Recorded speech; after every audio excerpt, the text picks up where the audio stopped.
Yearning to play a few rounds of Gwent. That ought to set me straight.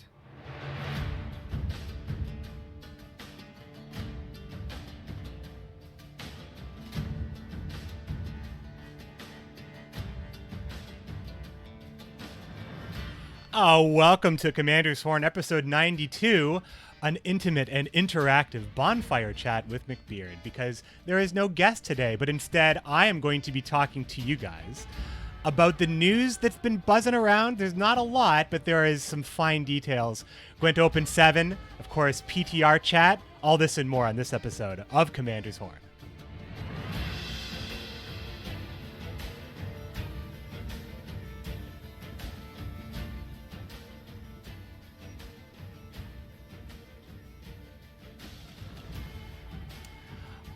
Yes, let's groove on some HC hype with McBee. Yeah, Death Monkey 1984. That's pretty much what's going to happen right now.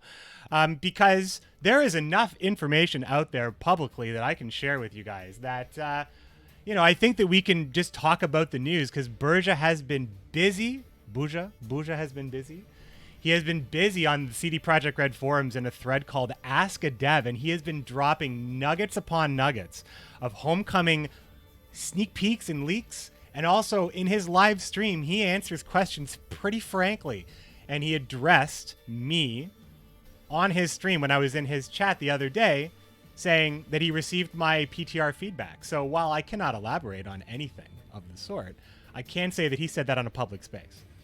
So that, amongst other things that appeared in the internet space, suggested that things are starting to make the rounds in front of the eyeballs of prominent Gwent community members, longtime players, pro players, even some of the older players that maybe used to be involved in the beta, perhaps being invited back. Maybe these are the eyes that are more important than any, perhaps. So I find it very, very interesting as to how the community is kind of perceiving this because, it started off innocuously enough. Players, and again, I can say that this is me because I made the headlines. I didn't talk about this on the last podcast. But players were seen in the GOG.com client playing an unreleased game. The headline on Reddit was my name playing the unreleased game. However, many players, if you have a robust friends list with any community members on it, perhaps you have. A lot of people saw it with me because I have a lot of people on my friends list. It maxes out at 250, if you didn't know, and I have to clear it regularly because I'll be starting it up again, of course, but in the past, not as lately, I have been doing I do a fight night every week where I invite people onto the stream to play against me. So my friends list is full. So there are 250 people that got that from me at the very least. But of course, other people noticed that other streamers had similar things. So there was that, right? So there's that. So we know it exists, okay?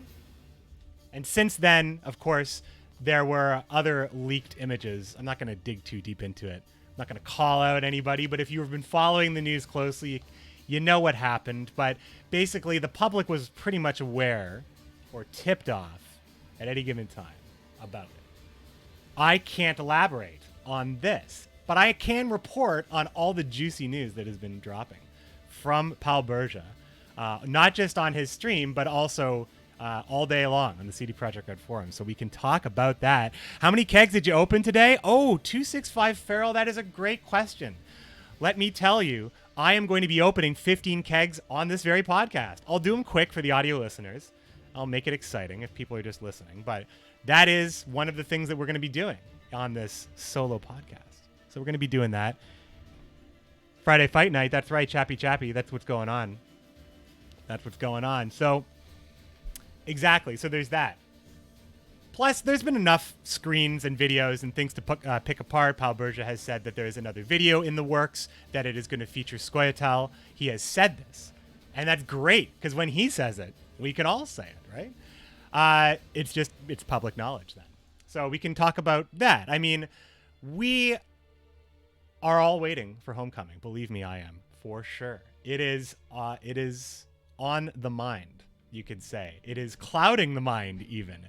I made a great I feel like I made a great analogy with my wife, who goes by the screen name La Vegetaliana. If you've ever seen her in the chat or on Discord, I told her that the way I feel on a daily basis is the way somebody might feel if they were told that they had a meeting in 45 minutes.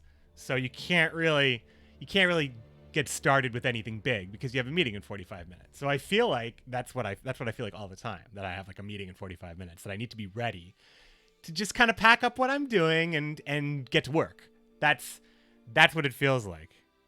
So you're still hyped after getting early access? Well, see, that's the kind of thing that I just can't. I'm not really able to. I'm not going to talk opinion. I'm going to talk opinion on what has been said, and we're going to go through it. I have a browser capture set up. I'm not going to go through each and every one of Berge's messages because, boy, are there a ton. But I will drop the link in the show notes for you to get that information. Plus, if you're listening to this now on the audio feed, if you want to follow along. But it's updating like every day. Berge is a hard-working dude. Hardest working man in Gwent show business, I would say. Locken has been talking on his stream about closed PTR, and pretty much all he said is that it sucks and he doesn't like it. That is a weird thing to come out of Locken, I think. I think Locken can look at things a bit more critically than that. But that's just my opinion on Locken being a critical thinker. I don't know. I'm actually not going to address the chat too much more. I'm just doing this kind of for an intro phase because there are some things I want to talk about with you guys, of course. This is a podcast. So we can do that. But first, I want to say thanks so much to everybody listening on the podcast feed, which you can pick up on iTunes. And now this is something that I've said a lot, and it's been empty promises, but I'm going to say it one more time because I got things I think on lockdown right now. This podcast will be available on Google Play Music and Spotify, so help me God. It will be ready within the next week unless I have a major hang-up, in which case I'll tweet about it and get help. So it'll be on those platforms. But right now you can pick it up on iTunes, and that feeds out to all sorts of podcasting apps. So check us out, Commander's Horn. And thanks very, very much to the Commandos. Our patrons at patreon.com/Commander's Horn. I have a big revamp in the works as far as the patron. I've been working on it. My updated schedule for streaming is a big part of it because it all ties into the content I want to provide to the Gwent community. So I'm excited to bring that to you. This weekend, Monday latest, I'll have another newsletter out for you. It'll feature a video from Gwent Challenger 4 that I never actually posted, as well as some awesome photos behind the scenes and a couple of thoughts from myself that will expand on some of the stuff that we're going to talk about as far as what we can expect in Homecoming, or perhaps what has been already revealed from PTR and previews. So there's that as well. So thanks so much to the Commandos for bearing with me this month. I think that it's been a little bit. Well, here's one thing: getting the podcast live from Warsaw, getting the podcast live on a regular basis. I have a lot of help, and I just want to give a huge shout out to the Thrilling, who helps me with the podcast now, who I can trust implicitly to make sure that things get out on time, as this podcast has been scheduled to post Friday mornings and record on Thursday nights. But man, we've just been getting it out every Thursday night. So we're going to keep that tradition, and I think you can expect the live show and the podcast posting to YouTube on my channel, McBeard. And of course, you can get the podcast there as well. And of course, at commandershorn.com. If you just like going to a website and hitting a play button, that's fine too. It's all good to me, however you want to do it. And I also want to say thanks very much for a little resub from Commando, Chappy. Commando. Thanks very much, Chappy. But we should get started talking about some things because there are some things to talk about. We have a little bit of news. So without further ado, let's talk a little Gwent Open 7 qualifiers, a little PTR stuff from Berge, and more right after this.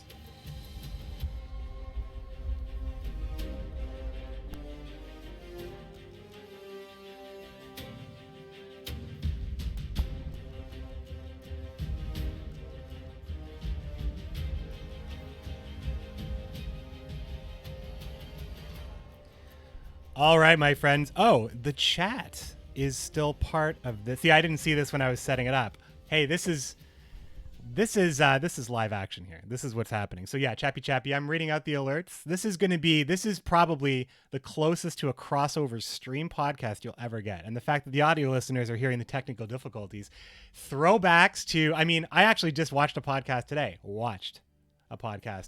which is actually a podcast with a feed that's an audio only podcast. As I just quickly remove that, but you saw it. Everybody was saying, go thrilling, go thrilling. But yeah, I got the alerts going. You guys deserve, this is a show with you, the Commandos. So this is going to be very Commando centric. Top story, we'll say, Gwent Open number 7 qualifiers occurred this last weekend. And it was a spicy turnout. First of all, you can see the mighty 16 players that were included in this qualifier weekend. House of Cards, who you saw at Gwent Open, number 6. It may have been number 6, actually.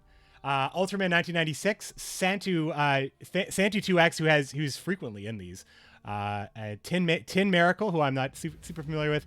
Eugene Crab, Jamie One Hand, AF, Ife Bowman, Coleman, 4EU3, Guardia of Team Aretuza, Khonshu, who you've seen in Gwent Open before, Radu Andrada from Team Leviathan, Beardy Bog also from Team Leviathan, Nujvik, that's what we're going to settle on calling him, and I'll explain why we don't really know what to call him in a moment, because I'll talk about all the people that are going to Gwent Open.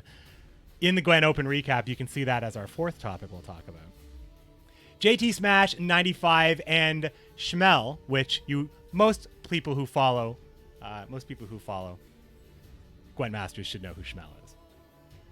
So it's pretty cool, right? You got these 16 players, but then it went down in a pretty interesting way right now. Because you have two people who made, so we're going to spoil it. If you haven't heard who qualified, you may want to stop. Because I haven't spoiled it yet. But I will say that we are going to follow the tale of Nujvik from Spain. As you can see, he did pretty well. He won a pretty long series against Beardy Bog from Team Leviathan, sent him to the losers bracket. Was able to beat Schmel. Schmel's a great player. He's made it to a lot of Gwent Opens. Very, very frequently top ladder pro player. Beat up 4EU3. Not too familiar with it, but he made him work 5 rounds. And then he goes up against Santu 2X, who is also undefeated at this point, and he beats him, and that's it. You go that far undefeated, you're in. That's the finals for Nujvik. He made it in an interesting comeback story because he gets another chance to prove himself. As Gwent Open number 5, he had a little difficulty. He got a little flustered on stage at one point. He managed to lose a consume matchup with Double Swears. I think that he was very well prepared, and he was a great guy to hang out with and talk with. We actually played a little bit of an MTG draft with him a little bit later on. But his name is actually just, it has something to do with his actual first name and then hitting the keys next to those letters just to make a different name. So he doesn't actually pronounce it any particular way. He calls it himself Nook, like Nooked, but we pronounce it phonetically more Nujvik. So I think for the cast, we had to agree to call him Nujvik, and he's down with it because it didn't seem like it mattered to him in the first place. But then we have the other story of the qualifier, my friends. Hold on, Chappy. Santu, 2X, and Nujvik are just over the edge. Which one of them won? Yeah, exactly, just over the edge. It was close. It was Nujvik who took it. So then you have the other story here. You have Radu Andrada. Radu Andrada beat Khonshu, Gwent Open qualifier of the last time we had open qualifiers. Khonshu was one of those qualifiers. Sent him to the losers bracket. And then Radu Andrada ran into 4EU3, who eventually went on to lose to Nujvik. But then Radu had to go, get swept, drop into losers bracket, and then start her sweeping. Sweeps Eugene Crab, takes out Ultraman 4-1, and then has to go up against Coleman, who won Gwent Open number 6. Semifinalist beats Coleman 3-1, and then 4EU3 gets a chance to have, Radu gets a chance to have a rematch against 4EU3, and she wins the rematch 3-1, and then goes on to beat Santu, because Santu 2X had 2 chances to win the finals. He had to beat Nujvik, and then he had to beat Radu Andrada, and he did not beat either. Nujvik and Radu Andrada made it to the finals. Radu Andrada, Gwent Masters, Gwent Esports first female competitor, which is interesting enough because there are a lot of firsts. There are a lot of unincluded, you would say, unincluded groups of people as far as Gwent Open is concerned. It's a very European-dominated sport, but it's also a very male-dominated sport. So while we won't focus on it, we will say that it is very, very cool. It is a cool thing, and it's very cool that you made it. Very cool to see Nujvik again as well. Radu Andrada from Romania, I believe. So those are the nationalities of those two players. And, you know, they had a hell of a time. They had to go... Nujvik was also undefeated in the Swiss. Or they were just talking about how he's undefeated in this day. One of these players was undefeated in the Swiss, if I'm not mistaken. And I actually believe I can just check it. Unless it counts as a separate... I think it might count as a separate thing. Can we see the... Can we see... We can't actually see it that easily, so I'm just going to move on. But it's still pretty cool. Pretty cool stories right there. So there's that. And now I think this is a lot... This is very interesting as well. Let's talk about PTR stuff that's in the public. Because I think that we all want to see that. Because we know we're going to talk about the Gwent Open a little bit more. Gwent Open is coming up, of course, October 13th and 14th. It is the final Gwent event, the final Gwent esports event in the world of Gwent as we know it. It is a send-off to the current Gwent. These are the last days of Gwent as we know it. So that in itself is very important. But we'll get into other cool reasons because we talked about two people on the roster, but the roster is actually super cool for this final event. But let's talk about Pal Berja. Look at this. See this thread right here? Gwent, Ask a Dev. There are a lot of nuggets in this thread right here. So you can go to Pal Berja's his member profile on the CD Projekt Red forums. You can find his user profile. He goes by Berja46, represented by Pavko Gale. So there's that. And he replies to a lot of these threads. So he's replied to some things. And if you guys have any questions about something specifically, I can check to see if it's here. I've read a few of them. I know what I'm going to be looking at. But I think it's really interesting. So, for instance, let's just click on this one right here. Berja has answered iPatman saying, "Hi, pal, can you tell me something about King Henselt? Does he get a new ability or does he keep the current one? And we get Old Winch back to create machines." In which Berja says he has a new ability. Same goes for Winch. So we know that Henselt no longer will be pulling bronzes out of your deck. Which is probably expected, considering we know about 2 bronzes and that Henselt wouldn't really work. Unless, of course, his ability was just to source an additional bronze. Plus give you the... or if that was just the leader ability in its own self. Or if the leader did anything else. So that apparently seems to not be the case. And Winch is also going to be a new card once again. So once again, we're going to have to unlearn some things. We're going to have to find out. Maybe he might be gold-centric again, as he used to be in the closed beta. I have the music playing here in the tavern. I'm trying to make a little tavern vibe here. So we have a little bit of a different vibe here with the solo podcast. But if you didn't know, actually, the first 3 episodes of Commander's Horn were solo podcasts. I had a bunch of musical intermissions. I spoke very NPR, like into the microphone. And I can't even remember those days anymore. But I did before Greyboxer joined the podcast and then remained on the podcast for about a year, I think. He did the podcast for about a year and a bit. In this long, because we're almost coming up on a year of Greyboxer's departure on the podcast. So there may be actually many people that listen to this podcast who don't know who I'm referring to. I'm referring to this guy, of course. Commando! The guy who drops that Commandos drop. So that's an interesting one, right? So that's the Henselt question. Also, questions about release dates. He has been answering things like that as well.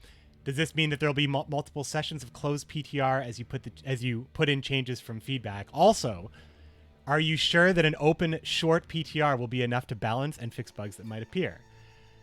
To which he answered, maybe there will be multiple sessions of closed PTR. And we won't have more time before release. Open PTR is there mainly to do small balance tweaks and bugs. From previous experience, couple days is enough to find the most pressing problems. Now, while I am confident, I mean, I got to be real a little bit. Gwent has shipped a lot of patches with problems. I ought to be real about this one. I hope that this is true. I hope that there are no pressing problems. I'll quote that. I hope there's no pressing problems. But there have been some patches that went out that seemed like there were some pressing problems. So I hope this is true. But I got to be real. I got to be real with my gut on my reaction to that one. So I hope that that's fine. There's the winch thing. I mean, it's a lot of it's in order. He is answering many questions, but when I'm saying that he has many answers, like I'm scrolling, you guys can see it on the screen. On the podcast, you can't see it, but this is just one page. Show older items. This is just one page from today at 8 o'clock in the morning. Let's go a little bit further. Let's go another 2 more pages while we're still only at Monday in the morning. Well, my morning, Eastern time morning. So he's working a little bit later in the day though. And he's doing it in Polish and he's doing it in English. Can we get a round of applause and can we get some horns in the chat? Can we get some horns in the chat for Pal Berja? Can we get some horns in the chat for Pal Berja? Because he works hard and it is documented. It's all here. And he streams when he gets home. And he plays Gwent when he gets home. Plus he's making videos for you guys. Plus he's taking feedback on the PTR. The dude is a machine. Plus he's biking like 100,000 million trillion kilometers a day. Can I get some horns in the chat for Berja 46, my man? There's some horns. This is good. This is what I want to see. Audio listeners, there's just horns in the chat. That's all you need to know. Commander's horns, of course, you know? The Dutes, the Mad Dutes. So anyway, there are a lot of things. And you should check this thread out. Again, it's going to be in the show notes, but I am copying. Actually, I just want to make sure that I have the first page. Oh, it is always the first page, I think. It's his member page. Hey, there's a horn. There's a horn as generic commenter, also known as XYCME, joins the ranks of the Commandos. Thanks, generic commenter, for joining live on the stream here for 8 months. I'm not playing the crazy alerts because this is a podcast first and foremost, but it's nice to hang out with the Commandos. So I'm going to copy this here. I'm going to drop it in the chat right now so you guys at least can bookmark it yourself. And there it is, and it's on the screen as well. So, and if it's not for whatever reason in the description of the YouTube video that this will be on, there it is. So check it out. So there's that. So that's pretty cool. So there's a lot of PTR news. The thing is, I'll be very transparent. I had a little back and forth with Powell today. I said, hey, I really want to talk about the stuff you're talking about. How much can I talk about? But I'm going to keep it very top level here as far as this stuff here. So here's one that I didn't read because I just read it now. Hello, Leak Master Boja. Will there be any changes in duel mechanics? Will you please give me any leaks about card advantage spies? What is Tails' new ability? Perhaps meaning Scoia'tael? How about Cantarella? Or I'm just forgetting the name of a spy, like just off the top of my head. Really weird. So it says, are there any changes to duel? No, there are no changes to duel. There are only a couple of cards with duel. Does this mean that one faction specializes in duel? We already saw Emlerith Sabbath, and he didn't have it. So that's very exciting, because what if it's Northern Realms? Seltkirk, stay cool, man. Stay cool, Seltkirk, is all I got to say about that. And I love this, because you're getting live reactions from me, because I only read a few of these. Cantarella has a charm ability. Winky Face. Winky Face. Not bad. Oh, it's Taller. Yeah, I guess it's this Taller. Taller's new ability. So he doesn't say anything about Taller, but he does say that Cantarella has a charm ability. Now that's pretty interesting. That means that charm is still in the game. So there's two pieces here. Yes, duel is still in the game. Yes, charm is still in the game. And there's another one where a question was asked, what does the Elven Swordmaster do? The Elven Swordmaster does not function the way it does on live. It is not a unit that does more damage the more it is buffed in your hand before you play it. So either that's not a mechanic, A, it's not an archetype, B, rip for me, because I liked hand buff. I also liked swap. I was waiting. That's the thing. I was waiting for some of these things to be good, like King Eridan's Endless Fleet, which is a deck that I like to concept with Necker Warriors and the Wild Hunter Cars. So in the late game, if you're able to actually tempo out the Necker Warriors, which is the challenge of the deck to make it work. Also, if your opponent has no idea what you're doing, which probably would work, although people will still assume Sabbath. And I think Sabbath goes in this deck anyway, let's be real. I don't run Sabbath because it makes me feel like a dirty person, but you could put Sabbath in this deck and it would be great. But the idea was you use Necker Warriors, Wild Hunter Cars, and then you can play Slizzard or Wild Hunt Navigators or Eridan, and you've got so many ways to produce a number of ships. And then all your Wild Hunt units have like +6, +7. It was a cool idea, and I'm never gonna make it. It's never ever gonna work. It's never gonna be a deck that I can say, dudes, it finally happened.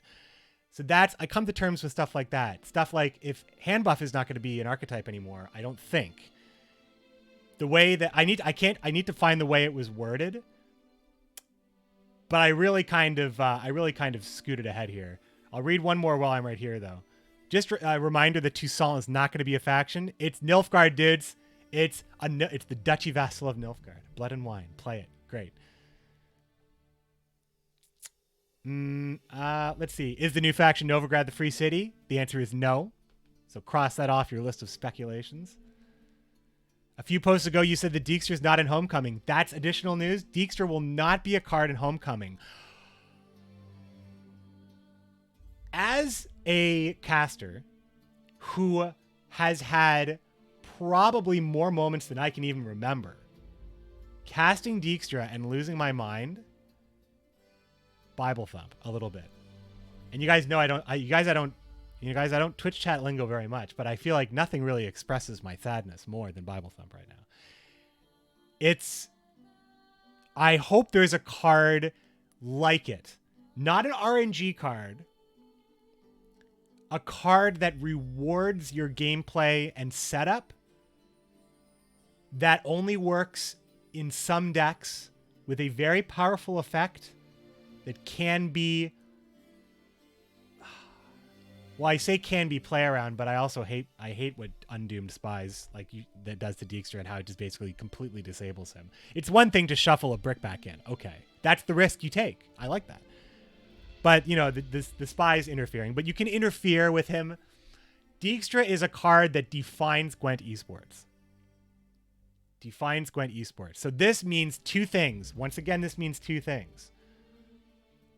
Thing number one, Dijkstra's effect, or an effect that is similar in the new format that will provide us with the same level of excitement in a broadcast, in a competitive level, is still in the game, but for lore reasons, perhaps for reasons why Radovid is going to be missing, because they said that Dagon's going to be missing, they said that Radovid's going to be missing, and now they're saying Dijkstra's going to be missing.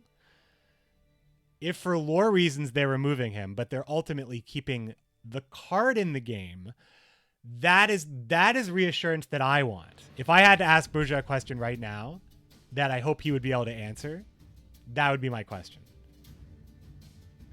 I'm going to skip this song that's playing softly in the background because we already heard it because it's the intro music. So I really, really hope that Dijkstra remains in the game because that is a punch in the heart and the guts. To know that card is leaving esports. So there's that. So I'm going to continue with what this question was. A few posts ago, you said that Dijkstra is not in Homecoming. Radovid has been removed too. Does it mean cards like Philippa, Shawnee, Olgierd are all not going to make it to Homecoming because we still have Iris, who has the Redanian tag? Redanian tag. Interesting, because I thought that Iris was depicted as a neutral card. But there is a tag. Oh, the tag, of course. She's a cursed unit and she's a Redanian unit from the Homecoming preview. Got it. Second question, I'll just answer this one. The answer is someone knows their tags, is what Berger first says. Yes, Philippa and Shawnee are out. The plot thickens. Oh, man. Well, here's the thing about Shawnee. If Shawnee's gone, oh, man. Oof. Where do you put it? Where do you put Shawnee and Dijkstra and Radin? Where do you put them? Shawnee, maybe if you wanted to do like a Hearts of Stone expansion, okay, I'd get behind that. Maybe she's a future Northern Realms card. Maybe Dijkstra's a future Northern Realms card, but they wanted to have some big draws like Dijkstra's back and Dagon's back and Shawnee and all your favorites. Is that what's happening? How do you take Shawnee out of the game? And if you want to look at it from the side of this, meaning you're taking these cards out, but you're leaving abilities in, but you're taking these characters out, then maybe you could get behind the idea that Nanika would replace that ability, because Nanika used to be a resurrection card, and she's a healer, so that kind of makes sense. So maybe if you wanted to give Shawnee's ability to Nanika, resurrect a unit and give it armor, if armor's a thing, if armor's even a thing. Although I imagine if there are faction identifiers and flavor, like I always felt that armor felt pretty damn natural in Northern Realms, and if the meta is going to be more about playing low-cost cards at certain times, and there's a lot of pings involved that we've seen in the Death Wishes and Ekamara and the new Sabbath. You see a lot of pings, and in a game where values across the board are lower, and that means engines are more valuable, you could make a strong case that armor would be more valuable if pings are lower. Armor would have more value per point because every point has a higher weight. So it would be very interesting in how they decide to implement armor for Northern Realms, if they are even doing that. But I think that working with armor is an archetype that if they're reformatting the entire game, and you're probably more likely to support an archetype because you're playing low-cost cards from that archetype and high-cost cards from that archetype, and hopefully having a nice mingling of the two, that you'll be able to have a lot of armor cards instead of... See, what the problem with Gwent as it is right now on live is that if you want to build, for example, if you want to build an alchemy deck, right? Sure, you build around all the cards that make alchemy good, but all of your bronze cards are damn good cards, right? Your Viper Witcher gets you a ton of value, 15, 16 points. Your Novices get a ton of value, pulling out the Mahaka Mail and buffing, 12-point buff with the 2-point body. You get a ton of value every play. Your Ointments are bringing back Viper Witchers. Your every play, every bronze, you can't afford to have a bad bronze in your deck. Why can't you afford that? Because every card needs to be competitive for it to make it into a deck. The new system means that if you want to put every good card for your archetype in the deck, actually, no. The way I want to... I can make my point with the beginning of that sentence, but the way I want to word it more is, instead of when designing new cards, let's say you wanted to design a new alchemy card. You knew that if that new alchemy card, to be competitive, would either have to be a damn good alchemy spell, which also has adverse effects on Vesemir, adverse effects on Scoia'tael Sages, adverse effects on anything that pulls a special card, Triss, Elven Mercenary. So you got to be careful about that. And how many ways can you count to 12, right? Like, how many ways can you do it? So there's that part. You have to make sure it's a damn good alchemy card, or it's a damn good tutor. What's better than Vigavara Novice? Or it's a damn good card that works with alchemy. How are you going to make it better than with Viper Witcher unless you make it on the reverse side that it's a boost unit, and then that's just kind of like the inverse, and that's not good. How do you make a card that would be reasonable for the alchemy archetype? How do you keep making bronzes at 13 points for a deck that's already over, like, super powered? You nerf cards, but then you just replace them with better ones.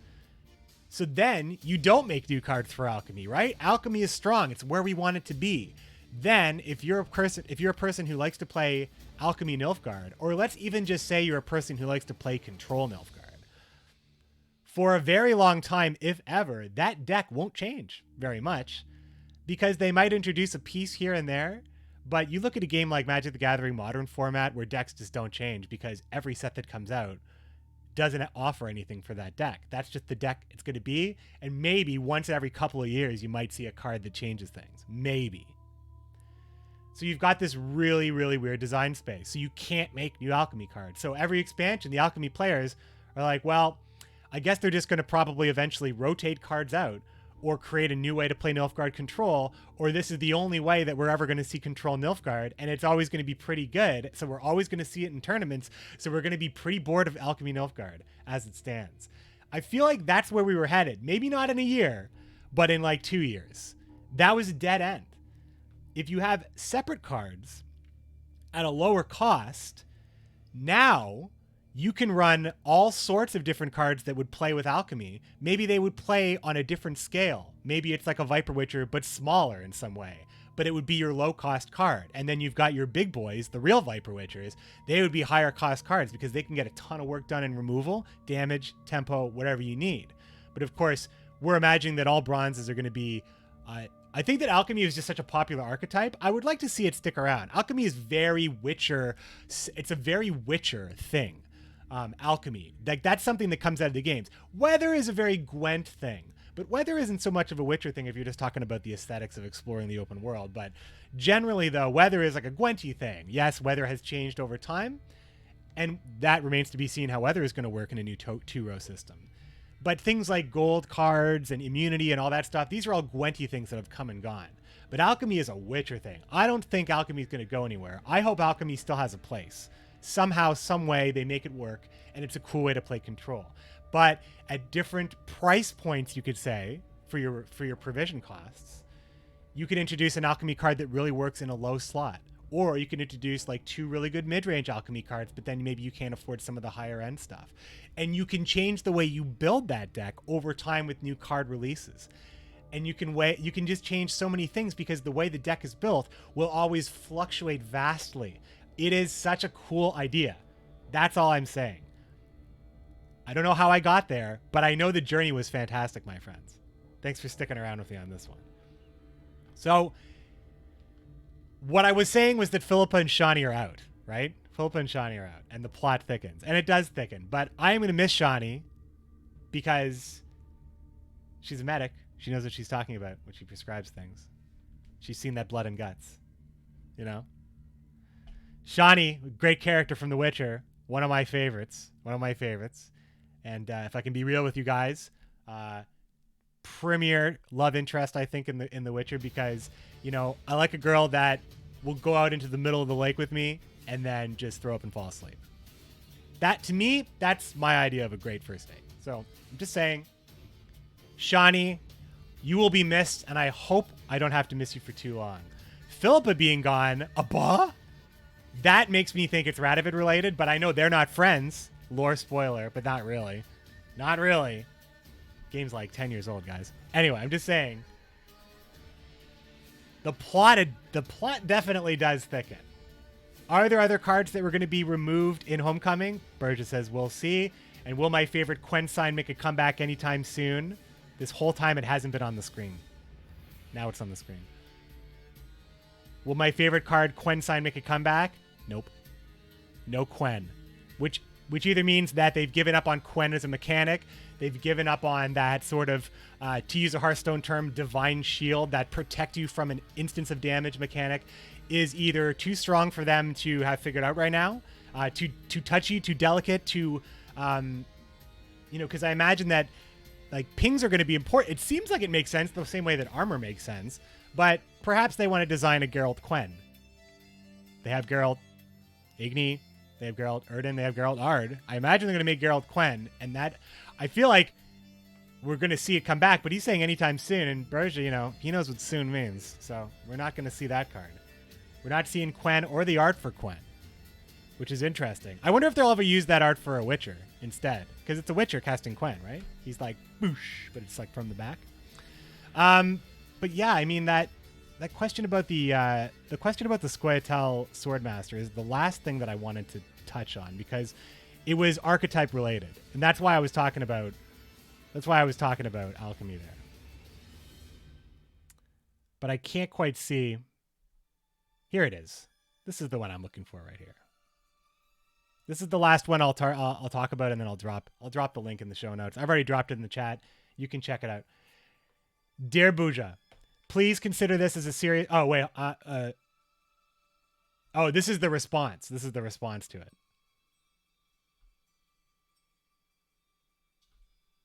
So there is a response saying that There is a response saying that the sword masters were changed. It says, please consider this a serious question. Sword master is my most favorite unit. You should tell us what is the new ability of sword master. Please, thanks. So Elven sword master, which again, as all of these things are works in progress. That is a general disclaimer for all Gwent information. What is Elven sword master's ability? Order, deal 1 damage to an enemy. So that's the activated ability. So that ability you'll be able to ping with a 2-turn cooldown. So if you haven't heard about these order abilities, these are cards that they are activated abilities that recharge at different rates. So it's like the timers that you're used to with stuff like Greatswords, only instead of Greatsword happening automatically, the cooldown you would say would be 2, and then you would activate it. Now, this is a bad example because we don't know what Greatswords are going to be, or if that card is even going to exist, or if that's even a good example of an activated ability because, I mean, being able to control it would be a nice perk, especially if you're waiting for your opponent, but being able to act on that timer as an opponent, as far as interplay and planning your turns, I would actually kind of hope that a card that strong had a timer that my opponent couldn't control. But I'm just putting that out there. That's just me rambling. On the solo podcast, I can ramble all I want. So deal 1 damage to an enemy, cooldown 2. If the target died, reduce cooldown by 1 turn. Meaning that this unit is a constant ping if it's killing 1 health units, which I imagine it doesn't seem like that'll happen very often because you don't see too many of them in Gwent as it stands, or else you could say that Vandergrift might be a more popular card, if arguably, maybe. I don't know. The Northern Realms Golds, that's the other thing about the Northern Realms Gold change. No Dijkstra and no Shawnee. It's only 2 of the best golds in the faction. You want to change things. If you want to change things and keep abilities in the game, that's fine. But when you move abilities off some of the best units, it's really going to be jarring to just not see those units anymore in Northern Realms. So they've really thrown familiarity out the window. They're like, all right, you're not going to see these cards for a while. Strong Witcher characters. You imagine we're going to see them. So it is a ping every turn or every 2 turns. Now, we also saw Imlerith's Sabbath. This was a card that I believe had a 5 power that had a deal 2 damage order that had a 1-turn cooldown. It also had reach, so it was limited in what it could target. You had to put it on the front row, I guess, which I'm imagining means that you want to put aggressive units on the front row because in the front row, units are more vulnerable. That's what I imagine and what I kind of hope is a paradigm of this system. It's just kind of, that is just what is understood to be true. Top row, aggressive units that are at risk. Back row, the defensive play that may be less aggressive, more defensive, something like that. I'd be okay with that. That means that the rows inherently have meaning in all future design. And you can have cards that go against that. Of course, rules are made to be broken. Not really, but cards have interesting possibilities if perhaps you switch that up, that kind of thing. So I find that interesting. So we've seen a card, Imlerith, a card that is one of the most strongest polarizing crazy cards on Live,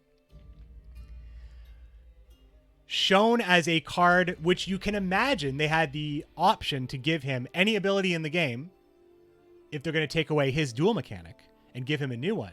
You could make the argument that they could have given him anything.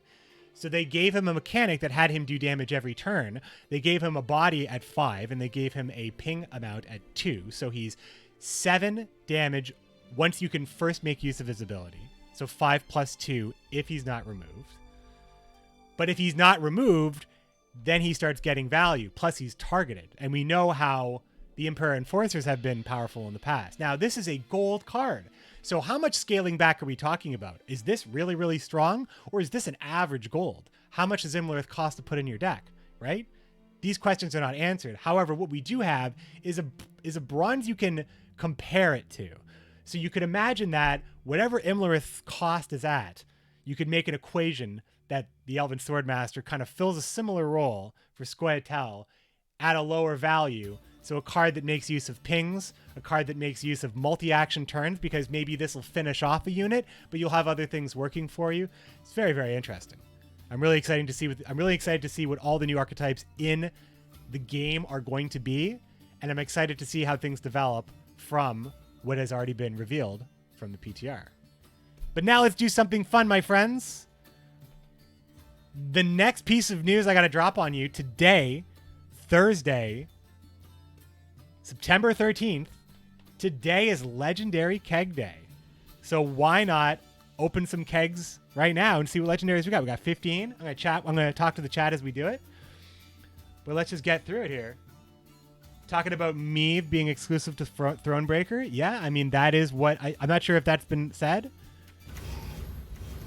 So you're going to hear all this on the podcast here. Well, here you go. You got Philippa, Olaf, and Yennefer Conjurer. If I was picking this as a new player, I would probably go with... Well, Philippa's a starter card, so I guess I would go with Olaf because, you know, there's a lot of good bear decks that you can make probably early on as a player. Because Twistark Bearmaster is just a card that's just a good card, you know? You got your Freyas, you got Twistark Bearmasters. Drop Olaf is kind of a... You could say a poor man's Theory Nova, but it's the same cost, right? It's still a legendary card. But, you know, it's pretty cool when you can play some more beastie stuff. I'll take Olaf in this situation. Every single keg a legendary card, my friends. That is one, you know, just when you thought CD Projekt Red couldn't be more generous. I don't think I have all golds already, actually. So Philippa being shown there, a card that is no longer going to be in the game. Xavier, Burn a Brand, and Dandelion Vainglory, which is actually a card I do not own because as funny as he is in Arena, he is simply underpowered and constructed, so I would never craft him because I wouldn't be doing any testing. Not even for memes. I feel like there's more interesting memes here because when you make Dandelion Vainglory work, he's just a flat point card. And I mean, a lot of cards are like that, I guess. I mean, that's the kind of layers of complexity in multi-action turns. And like, that's where I want Gwent to be. I don't want it to be ultimately just like, here are my points in this card, in my turn. I think that's pretty cool. Oh, we're looking for some premium Vabjorns. Gulo X2 was on the podcast. Last week, we did the Commando Roundtable. No premiums yet, but I don't have unpremium Gels. So we got Vatir de Rideau, Isengrim Outlaw, and Gels. So we'll just take Gels here. Because as a completionist, I want to make sure I get all the scraps. All the scraps. Now, this is some other news. I'll talk about this. This is fair. We'll talk about this news item as we actually open kegs. Seems to make sense. Berja, whose name I constantly mispronounce, and he has corrected Mogwai live on Gwent Open Air. It's Buja. That's how you say it. He said he talked with the team and he said that when our entire collection is milled, and boy, are they they're lining our pockets right now. When the entire collection is milled, we're getting all scraps, no meteorite powder. This is not a bad thing. Dijkstra, rest in peace. There's Dijkstra. I don't have the non-premium version, so I'll pick that up. Going up against Moran Forest Child, Regis Higher Vampire. Dijkstra, one of the best golds in Northern Realms. Just no discussion, really. No discussion. Now, I was in the middle of a thought, and I kind of lost my thought. But, oh, yes, we're talking about the scraps. Now, this is a good thing. Because it means that meteorite powder is used for one thing, cosmetic improvements. Makes your cards premium where they were not premium before. It is the only thing that meteorite dust does, meteorite powder. It is the only thing that currency does. And right now, when you mill a premium card, you get scraps and dust. When CD Projekt Red says they're going to give us back all scraps, it means that we can use all of that currency on cards. Let that sink in for a moment. That means that every premium card you have has just either done one out of two things. One, given you the resources to just recraft it so you haven't lost anything. Or two, double up on your value and flesh out your collection if you didn't have a full one already. It is going to be weird. Anybody who has been hoarding even a little bit, even me, I like passively don't open kegs just because I just don't need cards. And there are people that, oh man, Adzakov's tweet, I'll try to remember to put that in the show notes, but Adzakov made a tweet today saying, he said, I think I'm okay, and it was his mill button.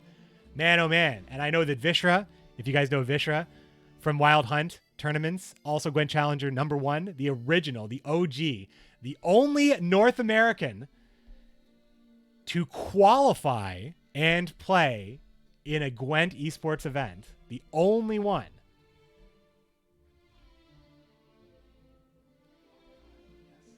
Yes, that's right.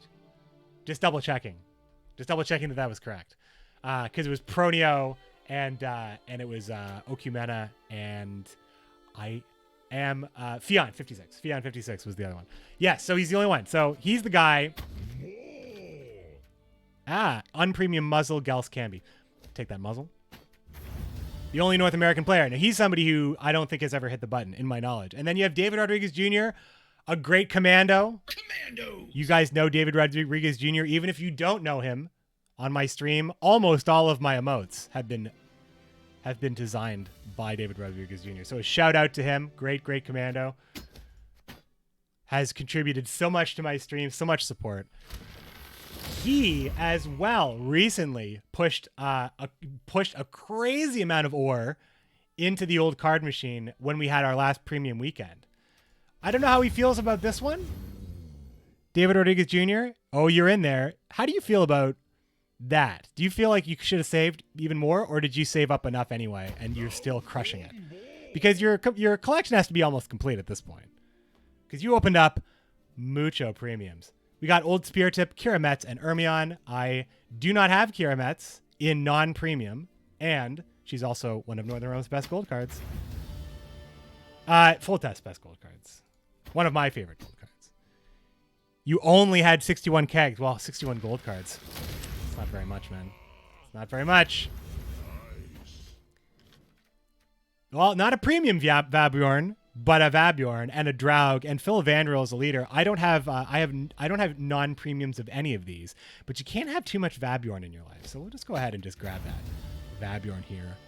Once again, Legendary Keg Day, September 13th. If you are listening to this after September 13th and you didn't open Twitter, Reddit, open the client at all, you didn't check any news or with me or anything, and you missed this, I feel bad for you. I really do. Send me your sob stories, tag me at Commander's Horn, or email us commandershornpodcast@gmail.com. Tell me your sad story that you missed Premium Keg Day. As I'm looking at Aglace, Dandelion, and Ceres Fearless, I've always had a soft spot for Dandelion, the vanilla card that boosts 3 units in your deck by 2. Always had a soft spot for this card. I wonder if this card makes it into Homecoming, because there are a lot of cards that when you lower the value of bronzes in the game and make golds really shine and make values per turn lower, there are a lot of effects like this one that could be really, really good. Think about if you had extra mulligans too. You just find it. You just find these cards. I would be pretty cool with a deck boosting effect being Northern Realms. I would be straight up down with that. That's right. Straight up down. That's the sentence. Gulak's very happy. Gulo X2 very happy to see Vabjorn. No premiums yet though, folks. And that hasn't changed. Another Camby shot, a non-premium Woodland Spirit, which is the one that I don't have, and I would pick here. And then Milva, of course. Milva also, Milva confirmed to be in Homecoming. That is a character that will appear. Her ability, who knows? Who knows, right? Death Monkey, 112 kegs. Death Monkey was also on the podcast last week. I hope this is exciting for you guys. We'll get into the Gwent Open recap in just a moment. Wispa's Tribute, still one of the best monster cards. I do not have non-premium Wispa's Tribute. Saskia and say Synthesis Blaze were my other options there. But I mean, it's funny. It's like this is the kind of event where everybody has a good day, right? Everybody has a good day. If you're not getting the golds you want, you're getting enough golds to mill to get the golds you want. Or you're getting the golds to mill for Homecoming. There is this not a bad thing you can say about this. So you're getting all your cards back in scraps, plus you get to complete your collection probably as you're getting the most expensive cards. A legendary in every keg, guys. Like, I'm just thinking, like, maybe it's not hitting me that hard because I play Gwent a lot. I have an almost full collection. But this is a bonkers event. Absolutely unprecedented. Another premium event I thought would be pretty That would be pretty generous, I thought, because they did a lot of them this year. I feel like in the last little bit. There's 2 premiums. Oh, baby. We got Milva, non-premium. Caretaker, premium. I own it. And Roach Merciless, a card that I would never, ever craft, let alone ever, outside of just putting it on my stream. Get the premium Roach Merciless. What a treat to behold right there. Cybersuit's pretty happy about that in the chat. What a treat to behold that Roach Merciless. Of course I'll do it. It's the only one I don't have. It's an easy choice. Vernon Roach, still one of the most interesting stories between Gwent Open number 6 and Gwent Challenger number 4. Whoa, bonus legendary Geralt Ard on the flop here. Nice. Full test in every Northern Realms deck to full test in no Northern Realms deck. Pretty fast in a meta that didn't change. Pretty cool. Aguara, True Form, Caranthir, and Sigismund Dijkstra. Mogwai says Dijkstra. I say Dijkstra. I forget what it's supposed to be. I err on the side of caution on the streams, and I say Dijkstra. Caranthir, though, I mean, I like Aguara in curse decks. I actually like that kind of half meme that actually really can high roll into restore. Aguara is really good in a curse Skellige deck, and I really do like curse Skellige Aguara. It's kind of gross when you roll into a second restore. Kind of really super gross. But I have had lots of fun playing that deck. Would recommend. Caranthir, though, would be my pick here. Because I just love this card. I like Wild Hunt more than most. 3 more kegs, my friends. 3 more kegs. Double legendary keg is the only way you can get really, really lucky, I guess. A neutral legendary, no less. Dandelion Vainglory again. Burn Brand again. And Milva again. My first duplicate. Well, let's just double down on Milva. Let's see if she's a good card. Let's go, Milva. We'll find out what you do very soon. So now I don't know what the next podcast is going to look like, my friend. We don't know when news is going to drop next. We don't know when. I don't know if this is public information or not. Let's just say we're all waiting. We're all waiting. As in all. Community, everybody. Everybody's waiting. So, another premium here. Say Synthesis, Shoop's Day Off, and Rainfarn of Atra.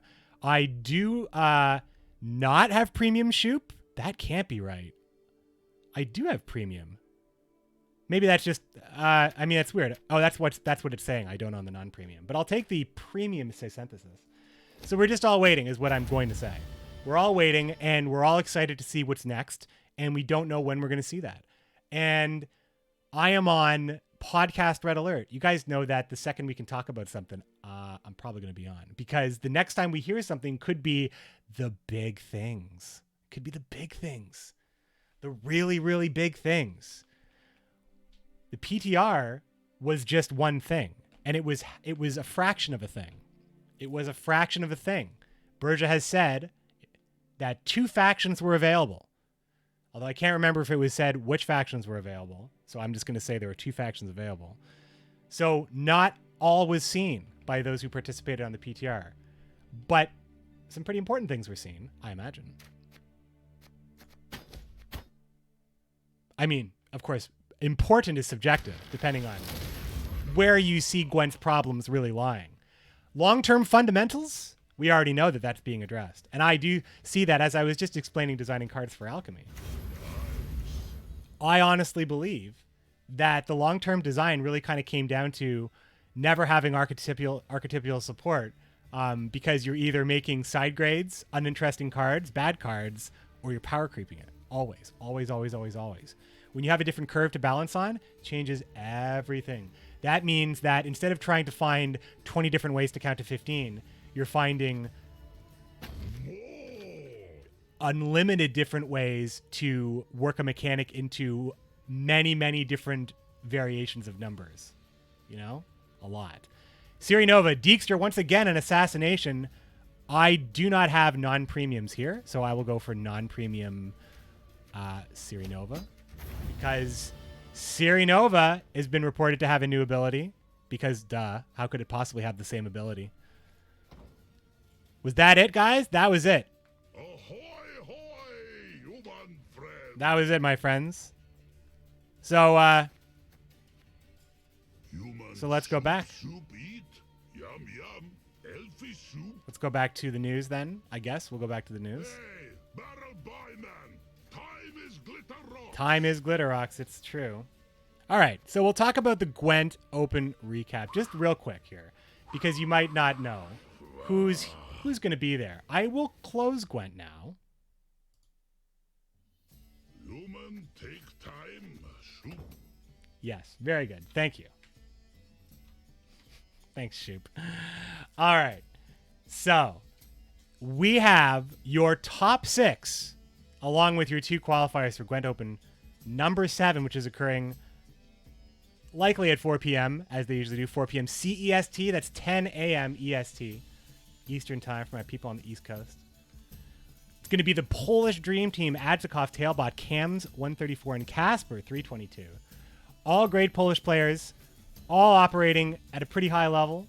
58-42 is where Casper starts, and it goes up to 59-13 for Adzikov. Adzikov, great guy, met him at Gwent Slam. He has just become more and more of... he is... You know, I think I addressed this.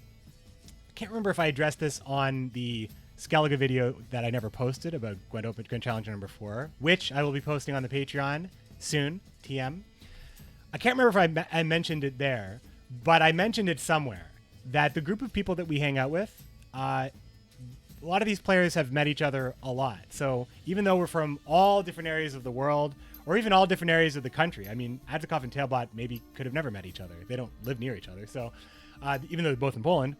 So that's like the kind of thing. A lot of us there's a camaraderie there. So Adzikov, Gwent Slam number 1, let's just say we didn't speak very much. I don't believe I interviewed him, because there was a Gwent Open where I did some interviews. And I didn't speak with him too much because at the time, I didn't know how... I didn't really know very many people. The language barrier was more serious, I think. But over time, over the year, not years, but it's almost been a year, October 25th, in case you forgot, is the Gwent closed beta launch 2-year anniversary, October 25th. So there's going to be at least a little Commander's Horn celebration. I don't know about what's going to be happening on that day as far as homecoming, even though we know that Gwent Open is occurring on the 13th and 14th. And I imagine that there will be news to share on that event, if not before. And we're also apparently on track for an October something. Maybe that's a good date for it, but that's entirely speculation. Anyway, we're talking about Adzikov right here, who has warmed up. It's been you see these people. We develop friendships. We know how to talk to these people. We know their sense of humor, even if English isn't a first language. We all speak the language of Gwent. It's just been getting better and better. So like Adzikov, Tailbot, these guys have just opened up so much over the past years. It's always great to hang out with them. Cams, I haven't had a chance to, smoke. Because I blew out one of my candles talking here for that bonfire effect. I'll lean into this one here. And the smoke's even better. It's even more, it even looks like more like something's actually on fire on the stream here. Cams, I didn't get a chance to talk to too much, as well as Casper. I didn't get a chance to talk to either of them too much. I should actually show their records here on screen, because why not? So there you have Adzikov. He leads off with an impressive 1462 in both Scoia'tael and Monsters. Sorry, his peak score is actually Nilfgaard at 1497. So that's what we're really showcasing there. Tailbot, no slouch himself at 1458. But his real star is Monsters in this situation. No, it's Skellige, just by a point. So there's Tailbot stats, 1477, his peak faction MMR. Cams broke into 1500, 1501, maybe the highest finish that we'll see. That's probably not true. Some of these players are just monsters with some of these factions, not just monsters. 1501, Cams bringing a Nilfgaard MMR, and that'll make you shake in your boots. Nothing over 1500 for Casper in 4th place, but he still did pretty well. 1476 for Nilfgaard, 1475 with Skellige. A good high average will get you there. And then the return of Freddy Babes. We haven't seen him in a little while, my friends. It'll be great to see Freddy again. Freddy's boasting a nice average once again, his highest score being 1468 with Scoia'tael, but a pretty high average getting it from Monsters, Skellige, and Nilfgaard. Just kind of maintaining up there between 1447 or 1447 and 1468. Just gives you a nice healthy average when you add it up. Sorry, it's not an average. when you mulligan out your worst is what I mean to say. So you add it up that way, one way or another. A high faction can carry you. Sometimes you just do well with everything. Freddie Babes is a jack of all trades, and we've seen that he's also a master, as he is your Challenger 2 champ, your Gwent Open number 2 champ, and your Gwent Slam 1 champ. Freddie Babes, come and claim another one. Also, Game King, another Gwent Slam champ, comes in 1481 Skellige MMR. Game King made the return, qualifying for Gwent Challenger, and also on the same month qualifying and having to maintain his spot as he had to push out Shamel. Now, he got him on a fair amount of points here, 5806 to Shamel's 5757. But he said that he was waking up every half hour to check his standing before it closed because he was fighting for his life. 1,000 matches. Shamel, little less. 1,000 matches. And also, one more thing that needs to be addressed here is the unbelievable score that Tailbot was able to amass, 5887, in a mere 732 matches. That win rate boasts, it means that he just was basically on peak constantly.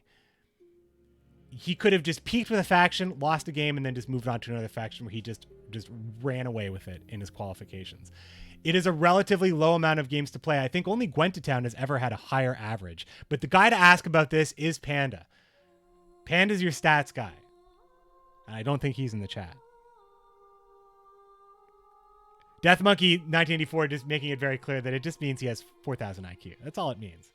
And of course, we saw a lot of people that were just edged out. A lot of these players, such as Beardy, well, all of these players, Shamel, Beardy Bog, played in the qualifier on at least one of these days. Shamel, Beardy Bog did advance. Coleman as well. Santu 2X, Khonshu, all advanced to day 2 of the Gwent Open qualifiers. And Mole Legion unfortunately went 4-0 in the Swiss, only to end the day at 4-3. Mole Legion, you're a great player. That's a heartbreaker. It's a heartbreaker when that happens. I can only imagine.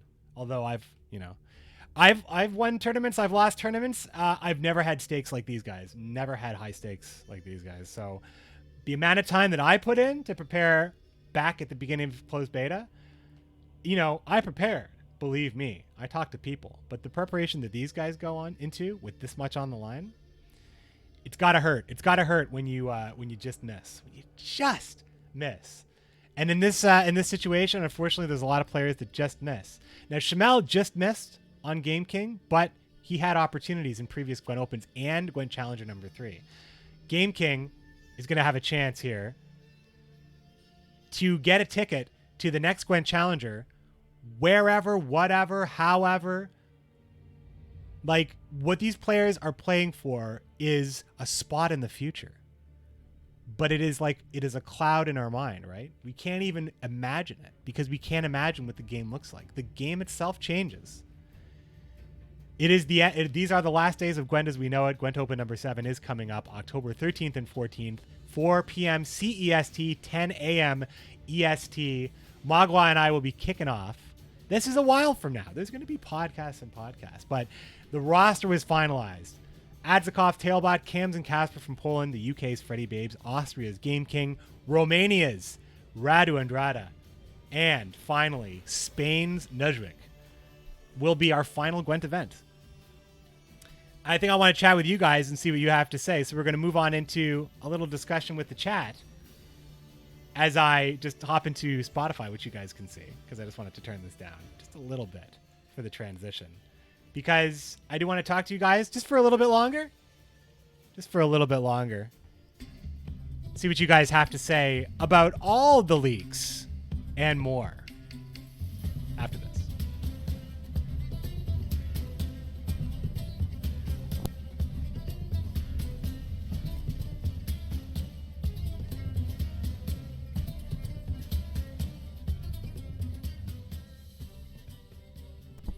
I couldn't get that candle lit again in the meantime. All right, my friends. I want everybody to throw some horns in the chat for the Commandos. Commandos. Shout out to Grey Boxer, the first commando, you might even say, the co-host of the Commander's Horn for a little over a year as we go around the sun once again, as it's been a long time since we were preparing for Challenger 2. We were going through the aches of gold immunity and stuff. I'm actually trying to remember what metas were what, but we can chat. But thanks again to the Commanders, of course. Patreon.com/CommandersHorn. Full Commanders Horn Patreon revamp starting next week with a newsletter with behind the scenes video, photos from Challenger 4, and of course a little bit of extra stuff from me. I'll be posting that newsletter latest Monday, but I might just drop it this weekend because we're going to get this podcast out for you. And from there, we're going to start doing daily newsletters and more, depending on your support level, of course. You can get involved in some conversations. We had a great Gwent roundtable. We had a great Gwent roundtable on the last podcast. And those events, hangouts at the very, very least, publicized or not, we're going to start doing a little bit more of that. My stream time is actually going to be moving to probably a 10 a.m., 2 p.m. Eastern Standard Time slot fairly permanently. But don't worry, for Homecoming, I will be breaking that rule. So I won't set that in stone yet, because for Homecoming, I will be streaming probably 2 blocks a day for the first couple days. I imagine that I will be like a hook it to my veins situation. So we have that. Is Greyboxer coming back for the anniversary? I told him to clear his calendar. Something like November 18th. I can't look at, well, I can look at November right now, but can I look at November right now? Should be easy, right? It's the November 8th. I think November 8th is going to be episode 100. And around episode 95, I will have a very good idea on how that episode's going to look, because I'm going to make sure that everybody can get involved in some way. It is going to be a real celebration, because 100 episodes with breaks, well, that's well over 2 years, my friends. It's been a pleasure. This podcast was the catalyst of me being involved in a community. And this game has given me many things.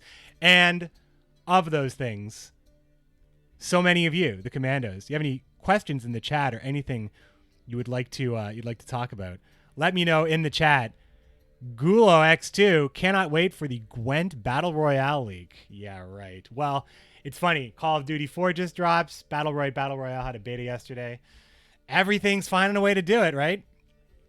New games coming, and like the life cycle of these new games are like animals that haven't learned, like they didn't evolve to handle the elements. That's, when you see how rapidly these games change or how rapidly these games crash into nothing, like how like Realm Royale is changing and Radical Heights, what happened to that? If you even follow games like this, I don't really follow it, but they're so popular to be on Twitch is you just kind of see this stuff. People are streaming it, you see it on the directory. So just as Twitch fans, you know what I'm talking about. So in the card game space, it's not like that. Man, the magnifying glass that would be turning the sun into a laser beam on Gwent, you think they get some heat now. If this was in the Battle Royale space, this kind of stuff, oh man. I love the card game space, okay? Things happen at a decent pace. New cards, when things are running, the Gwent Homecoming wait is an exception. Gwent provided fairly frequent content updates and beta updates and fairly frequent card updates before midwinter. Believe me, it was really great. You were always looking forward to something. And not that we are not looking forward to something. We are looking forward to the thing, really. We are looking forward to the future of Gwent as a hard launch. That's what they said. They said hard launch. They said Thronebreaker. It's not like they can go and patch that and change that again as a game. It's a single player game. This is going to be like the one, right? This is going to be the big one. So that kind of thing is, that's really interesting when you think about this one being the big one. So we're looking forward to that, and we're looking forward to what that's going to be. But before, we got regular content updates. And of course, every card game gets updates in the form of new cards. That's a fun thing. And, with a new system of evaluating cards, that's very good for someone who loves to just nitpick and dissect every number in the game. That's this guy. I pointed to myself for the audio listeners. So what's going on, my friends? What's going on here? The art style does fit old Gwent more. Yeah, I like the art style. What we've seen, I do like it. The leaders, I'm gonna have to warm up on them. I think I'm not super crazy about what I have seen and what we've seen in the preview. The leaders, how they move and how they act. I think that if they were still deciding that, like, I love the card art, and I think that the card art and the artwork and the aesthetic of Gwent is something that's the rich atmosphere that Gwent provides. It does it better than any other game, and I said this on multiple occasions, and sorry if I'm repeating it on the podcast, but I said that the only game that gives a rich experience that's on Gwent's level is Duelist. Because lots of these games make their own lore and stuff, but the way you play Duelist, like in that world, the way you control, it's a strategy game more than it is a card game, honestly, but that game is immersive. That game is just basically everything they do is completely on brand. It's just the brand is full and complete, and you can kind of understand what's going on. In Gwent, it's similar. The Witcher aesthetic, very well handled. The voices are fantastic. The art is fantastic. The UI has had some bumps here and there, but I think that they have definitely listened to feedback for sure. And I think that the leaders is one decision that I haven't been like thumbs up for. I will admit that I actually liked a lot of the aesthetic changes that Homecoming brought, because I like the deck builder more than the old deck builder. I like the new consume effect. Unpopular opinion, I really like the new consume effect, the one that's in current Gwent, the chomp, chomp, chomp. I like that effect. I liked it more than the old one, which is just kind of like a blood splatter. It just went like blorp, and it was just like a blood splatter. I like the chomp, chomp, chomp effect a lot. I like the scorches being faster. I like when Woodland Spirit dropped the wolves faster. I like the pace. It felt more like an arcade game. It felt snappier. It felt like more like boom. I'm like the way it sped up gameplay a little bit more. I liked a lot of that. I mean, what I didn't like were the massive bugs, and I didn't like that Scoia'tael was overtuned. Overtuned Scoia'tael. I mean, I was trying to think of many different ways to say that sentence, but I think that I sum it up there when I say that it was an overtuned archetype. So, but I liked it for the most part, like in that way. Like I liked it in that way. So I liked it in that way, you know? Do you like it? Well, I checked the box. I liked it.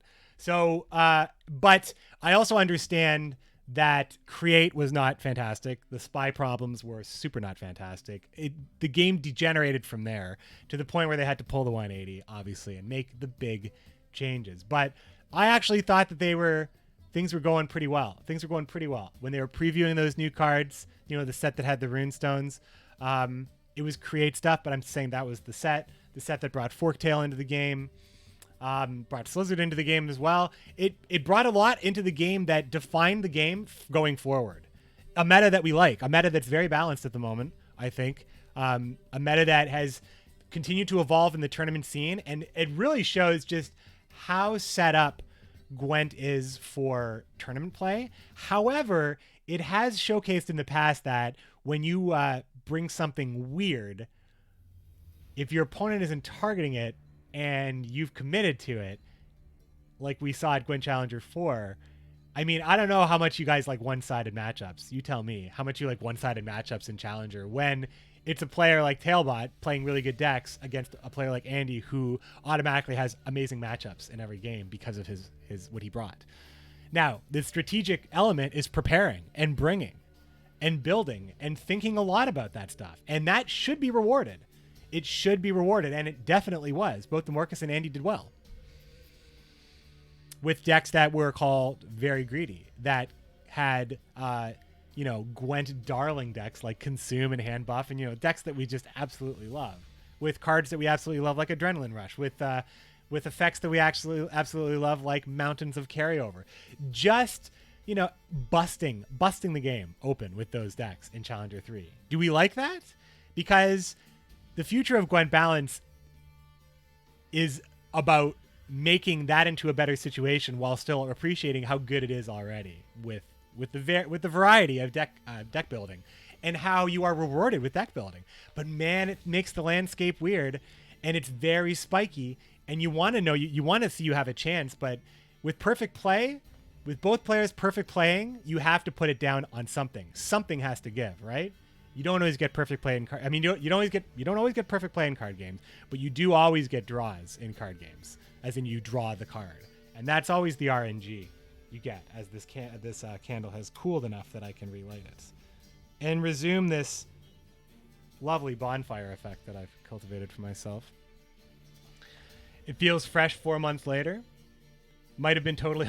Oh, you're saying that the meta feels fresh 4 months later. Yeah, I mean, I jump in. I mean, I haven't played a lot this season, once again.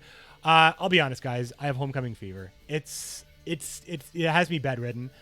I need to sleep it off. You know, I've got homecoming fever. I have been playing, but boy, it's frustrating. Every brick I draw, I'm like, oh, man. I hope this isn't a thing. But anyway, I've been enjoying it. I've been playing a lot of full tests. It's been going well. I've been playing, fairly strong full test that's out there. It's been going well. I like it. Rip Dagon. Dagon was a good boy. Yes, Dagon is gone. That is true. For now. We'll see how that goes. We'll see how that goes in the future.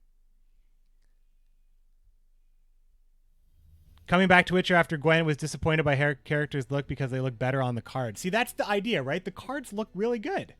The cards look good. The leader arts are great.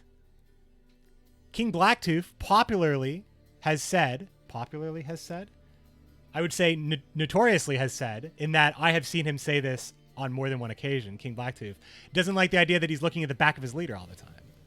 It's like, I picked that leader to represent me, but he's not even looking at me.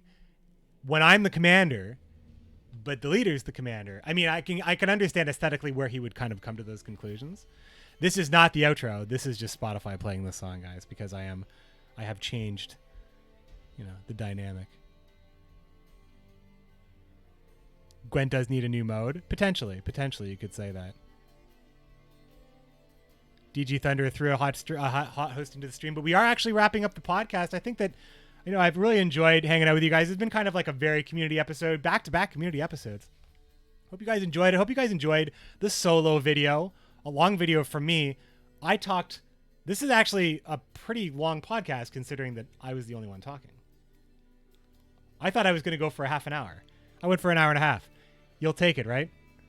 You'll take it, right, my friends? Big shout outs to all the commandos who stopped by. Big shout outs to everybody who interacted in the chat. If it was just with each other commandos, or with me.